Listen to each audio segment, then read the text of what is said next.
So here we have the Mercedes-Benz B180 CDI. I'm going to start off by showing you around the outside of the car, and then we'll hop in and run through some controls on the inside.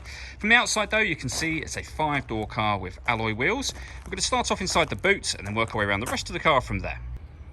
As we approach the back of the car, you can see we have reversing sensors, plenty of boot space as well, along with that 60/40 split folding rear seat should you wish to increase this space even further.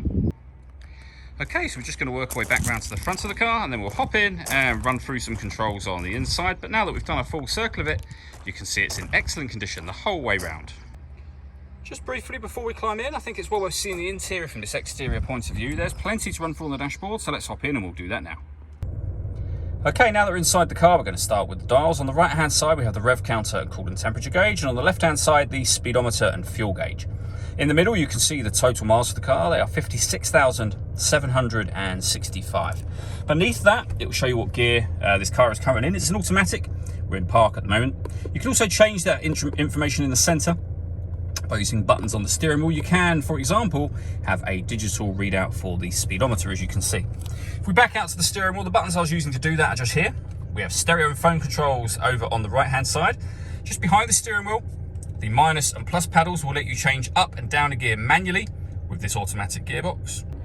Up on this screen is where you can access your audio menu, various choice of radio stations that are saved as presets there, but you can also, down the bottom here, change between the different frequencies for your music as well. All the movement you see me making on the screen is all being done using this dial.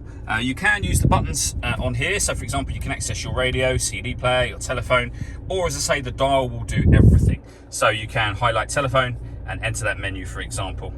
Similarly, you can back out from any of those menus at any stage too. Working our way down, we have the CD player, the main volume for the stereo. Once you've paired your phone, you can answer and end phone calls from on here. We can turn on and off the parking sensors. We can put the car in eco mode with our hazard warning lights as well. Below that, we then have the air conditioning or climate control for this car. So you can adjust the temperature, the fan speed, and then the direction the air is being distributed in. When you're happy with those settings, the air conditioning is on at the minute, so off or back on again. You can recirculate the air that's in the car. That's a great way of heating it up or cooling it down quickly, depending on the temperature you've set over here. We then have underneath here a 12-volt charging socket and some storage, a bit more storage here, and the dial that I was explaining a moment ago. All that leaves me to say is thank you for taking the time to watch this video. If you'd like to come and see the car in person and have a test drive, please feel free to give us a call here at Surrey Specialist Cars. We'd love to hear from you soon.